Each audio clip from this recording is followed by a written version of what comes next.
tövbə qapısı bağlandı. Bu gündən heç kim tövbə edə bilməyəcək. Bu Allahın Nuh qövmü barəsində verdiyi hökmü idi. Peyğəmbərlərin tarixi seriyamızın 6-cı bölümündə bu hökmün səbəbini öyrənəcəyik. Bismillahirrahmanirrahim. Nuh aleyhisselam hələ də İraqda öz qövmünü haqqa dəvət edir. Onları uca Allaha çağırır.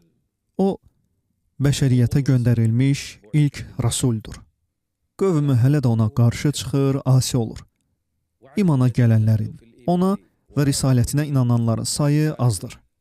Onların əksəriyyəti zəiflər, məzlumlar, əzilmişlər və kimsəsizlərdir. İnsanlar ona qarşı çıxmağa və əziyyət verməyə başladılar. Lakin o, heç vaxt dayanmadı və geri çəkilmədi. O, gecə, gündüz, gizli və aşkar demədən, hər yolu sınayaraq onları dəvət etdi. Onlar ona qarşı çıxıb, haqqında şayələr yaysalar da, onun səbrini və mətanətini gördülər. Beləliklə, öz aralarında onu öldürmək qərarına gəldilər. Kimi öldürmək qərarına gəldilər? Allahın Peyğəmbəri Nuh aleyhisselam. Məgər Peyğəmbərlər öldürülərmi? Bəli, bir çox Peyğəmbərlər həqiqətən də öldürülmüşdür. Allah minlərlə nəbi və rəsul göndərmişdir. Lakin bizə onlardan yalnız 25-i haqqında xəbər vermişdir. Bəzilərinin adı çəkildi, lakin minlərləsinin hekayəsini biz bilmirik. Uca Allah bizə bildirdi ki, elə Peyğəmbərlər olub ki, qövmləri tərəfindən öldürülüblər. Nuh'a aleyhisselam gəlincə isə onlar həqiqətən də onu ölümlə hədələdilər. Hansı üsulla öldürmək? Dedilər, səni daşqalaq edərək öldürəcək. Ya bu dəvəti dayandırarsan, ya da səni öldürəcək. Onların heç bir dəlili yoxdur. Və onlar həqiqəti dərk etmirlər. Halbuki həqiqət aşkardır. Fitrət Nuhun tərəfindədir. Ağıl Nuhun tərəfindədir. Allahın dini Nuhun tərəfindədir. Hər şey Nuhun aleyhisselam tərəfindədir. Onlar ona qarşı dəlil gətirə bilmədikləri üçün əllərində tək bir yol qaldı. Onu ölümlə hədələmək. Dedilər, ey Nuh, əgər bundan vaz keçməsən, daşqalaq ediləcəksən. Onu daşqalaq edilərək, öldürməklə hədələdilər. Bu, ani bir baş kəsmədən fərqli olaraq insana əziyyət verən, ağrılı bir ölüm növüdür. Onlar Peyğəmbərləri odda yandırmaqla, daşqalaq etməklə hədələdilər və həqiqətən də bunları etdilər. Bəli, onlar Nuhu aleyhisselam daşqalaq edilərək öldürməklə hədələdilər. Sizcə, Peyğəmbərlər öz qövmlərindən qorxurlarmı? Əlbəttə ki, yox. Onlar uca Allahın seçdiyi kəslərdir və qəlbləri Allaha bağlıdır. Bu insanlar təhdidlərə əhəmiyyət vermirlər, çünki onlarda təvəkkül deyilən bir xüsusiyyət var. Bütün Peyğəmbərlər buna sahibdir. Bu, tövhidin ən böyük hissəsidir.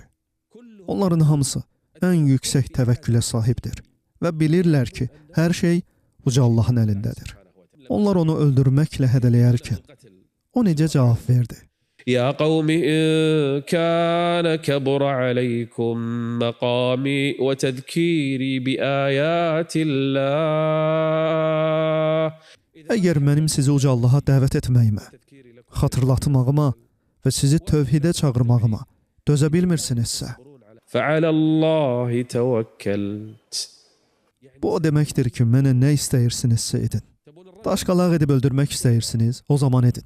Məni hər hansı bir yolla öldürmək istəyirsiniz, nə istəyirsinizsə edin. فعلى الله توكلت فأجمعوا أمركم وشركاءكم. Yəni hamınız mənə qarşı toplaşın. Mən tək bir nəfəri deyil, hamınızı istəyirəm. Mənə gəlincə, mən tək başım olacağam. Sizinlə olan hər kəsi, məni öldürmək istəyənləri və mənə zərər vermək istəyənləri gətirin. Sənin silahın nədir, ey Nuh? Mən Allaha təvəkkül etdim. على الله توكلت فأجمعوا أمركم وشركاءكم ثم لا يكن أمركم عليكم غمة ثم قضوا إلي ولا تنظرون. Nuhun onlara necə meydan oxuduğunu bilirsinizmi? O, onlardan xahiş edir ki, onu öldürmək cəhdlərini təxirə salmasınlar. Mənə gəlincə isə, mən uca Allaha təvəkkül etmişəm. Onların ona qalib gələcəyini gözləyirsiniz. Onlar onu öldürə bilmədilər. Çünki uca Allah onu qorudu. Çünki o, uca Allaha təvəkkül etmişdi. Onlar onu öldürə bilmədilər və bu peyğəmbərlərin silahıdır. Yəni uca Allaha güvənmək. قال رب إنهم عصوني واتبعوا من لم يزده ماله وولده إلا خسارا. Ya Rab, o Rəbbinə şikayət edir. Bu insanlar kimin ardınca getdilər? Onlar öz başçılarına, var dövləti və övladları olan zadəganlara tabe oldular. Və mənim dəvətimi tərk etdilər, ey Rəbbim. ومكروا مكرا كبارا. Onların nə etdiklərini bilirsinizmi? O insanları Allaha dəvət etməyə gedəndə o başçılar insanlara deyirlər ki, ona məhəl qoymasınlar və Vəd, Suvə, Yağus, Yauq və Nəsr bütlərinə ibadət etməyə davam etsinlər. Onlar küçələrdə gəzirlər və nə vaxt ki Nuh insanları Allaha çağırsa, onlar deyirlər ki, öz tanrılarına ibadətdə, atalarının və əcdadlarının dinində möhkəm, sabit qalsınlar. لا تذرن ودا ولا سواعا ولا يغوث ويعوق ونسرا. Onlar bir-birlərinə bu bütlərə ibadətdə möhkəm qalmağı tövsiyə edirdilər. Onların Nuh'a aleyhisselam qarşı düşmənçiliyini təsəvvür edin. Onlar onu ölümlə hədələdilər. Lakin uca Allah onu qorudu. Nuh qövmünün Nuh'a aleyhisselam verdiyi əziyyətlər daha da şiddətləndi. Nəsillər gəldi, nəsillər getdi, lakin Nuh onların arasında qalmağa davam etdi. Hər gələn nəsil özündən sonraki nəslə vəsiyyət edər və onlara deyərdi ki, ataları bu adamın, yəni Nuhun məcnun, divanə olduğunu deyirmişlər. Hər nəsil sonraki nəslə bunu tapşırardı. Əksinə, onlar bir-birinə vəsiyyət edən zalim bir qövm idilər.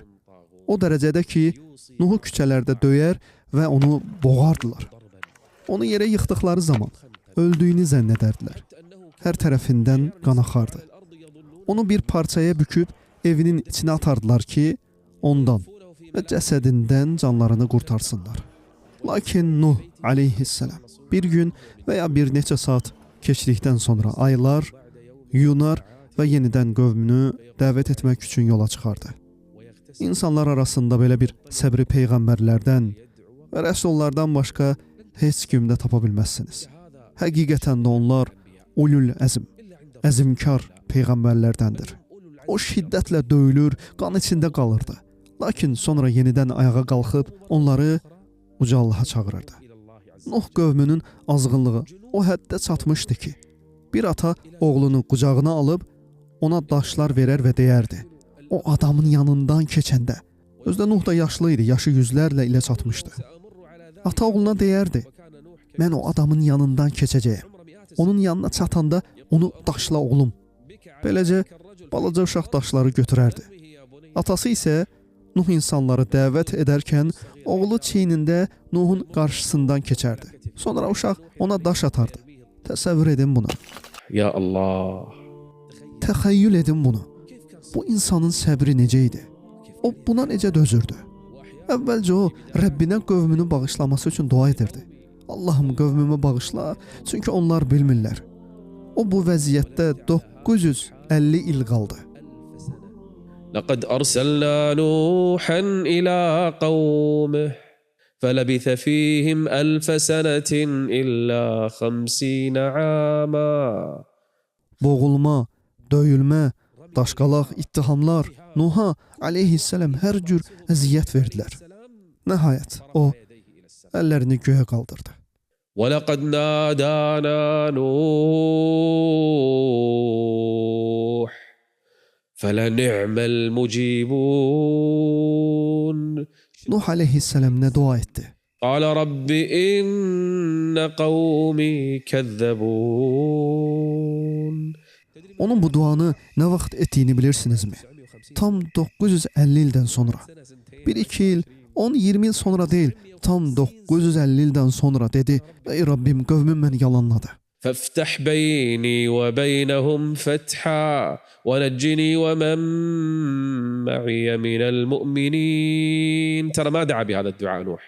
Nuh bu duanı yalnız 950 ildən sonra etdi. Nəhayət, uca Allah Nuh'a belə vəhiy etdi. Ey Nuh, hökm verildi.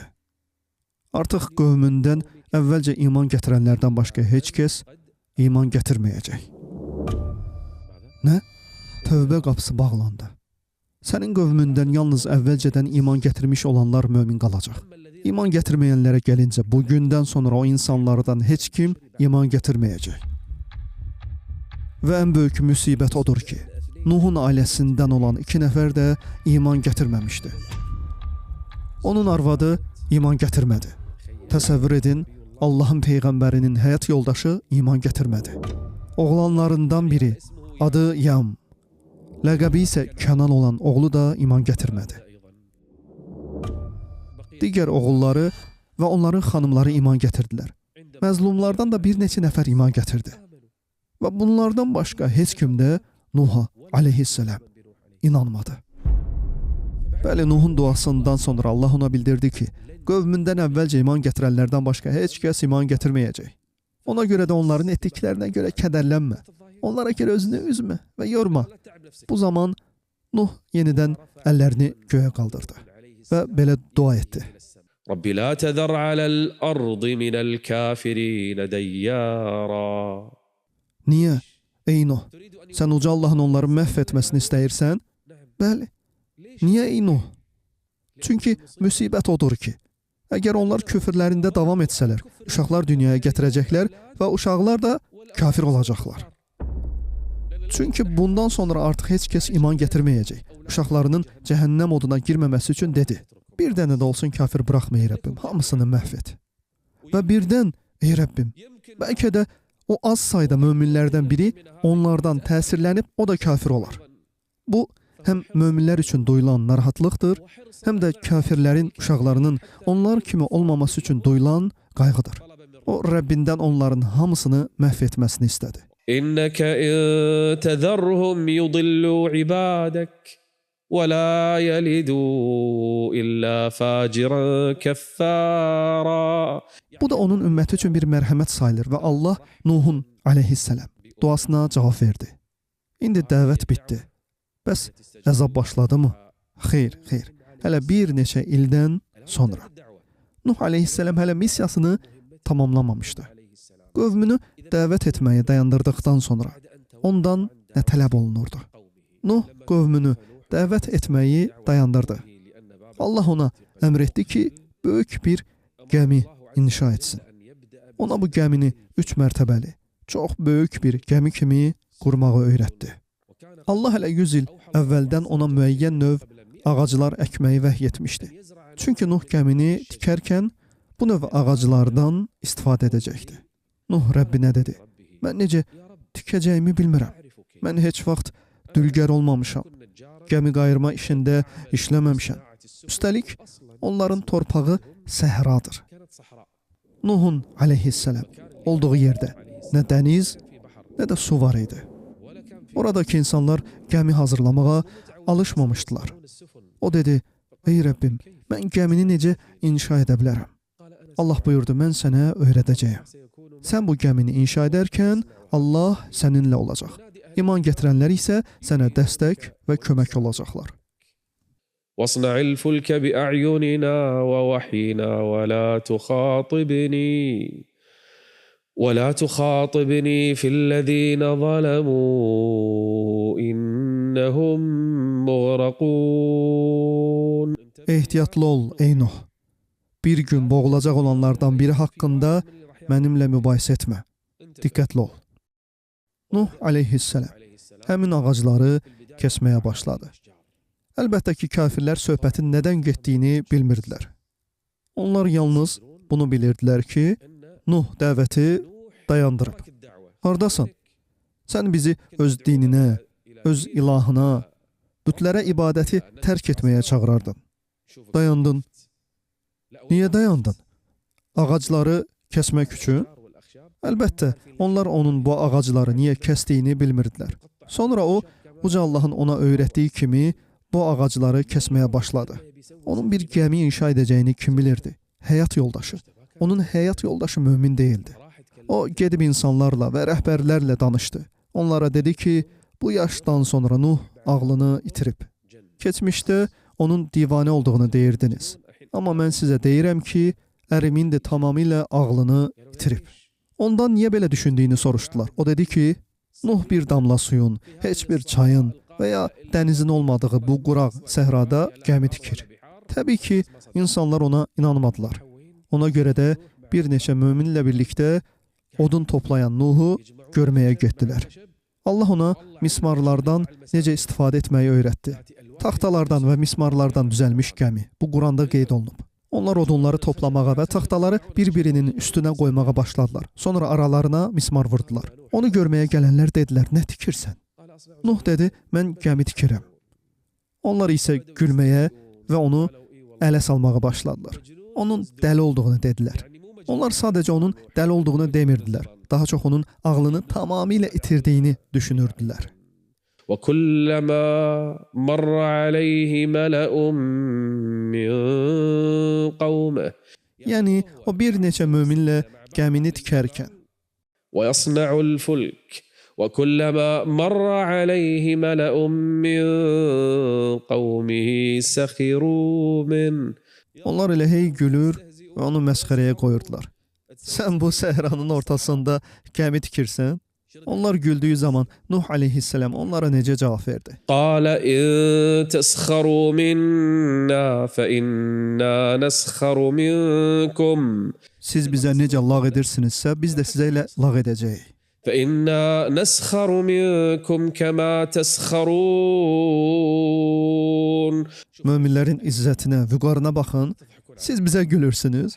Zaman gəlsin, biz də sizə güləcəyik. فسوف تعلمون من يأتيه عذاب يخزيه ويحل عليه عذاب مقيم Əzabın kimə gələcəyini biləcəksiniz. O zaman kimin digərini lağa qoyacağını görəcəksiniz. Onlar isə lağlağlarına davam edirdilər. Əzab?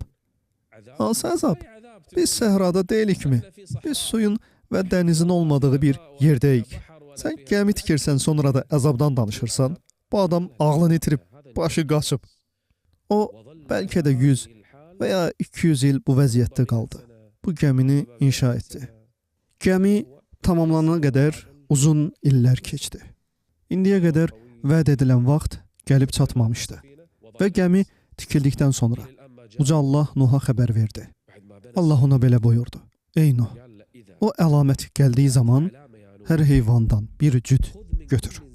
Bütün tanıdığın heyvanlardan bir erkək və bir dişi götür, ey Nuh. Mal-qaradan, inəklərdən, atlardan, hətta aslan, pələng, pişik, bütün heyvanlara əmr etməlisən və onlar sənin yanına gələcəklər. Onları erkək və dişi olmaqla cütləşdir. Onlar sənə tabe olacaqlar, ey Nuh. Həmçinin quşları da. Vəziyyət quşlar üçün də ağır olacaq. Çünki həmin vaxt onlar uça bilməyəcəklər. Bütün quşları, heyvanları götür. Əlamət gələndə onları hazırla. Qoy iman gətirənlər də hazırlaşsınlar. Və ailən də hazırlaşsın. Onlardan yalnız iman gətirənlər səninlə olacaq. Kafirlər sizin aranızda olmayacaq. Onun arvadı tufandan əvvəl öldü, yoxsa ölmədi, Allah ən doğrusunu bilir. İnsanlar onun arvadının ölüm vaxtı ilə bağlı fərqli fikirdədilər. Nuhun 4 övladı var idi. Biri kafir, digər 3-ü isə mömin idi. Allah ona hazırlaşmağı əmr etdi. Nuh dedi, ey Rəbbim, əlamət nədir? Heyvanları möminlərlə birlikdə gəmiyə mindirmək üçün istifadə edəcəyim o əlamət hansıdır? Allah buyurdu, təndir qaynayıb daşacaq. Təndir? Hansı təndir? Onların yemək bişirdikləri təndir, çörək bişirmək və yemək hazırlamaq üçün düzəltdikləri təndir qaynayıb daşacaq. Sadə bir təndir. Allah buyurdu. O təndirdən suyun fışqırdığını gördüyün zaman bil ki, əmr artıq başlayıb, ey Nuh. Nuh bəlkə də uzun bir müddət gözlədi. Nəhayət, həmin təndir qaynamağa başladı. Davamı inşallah növbəti seriyada.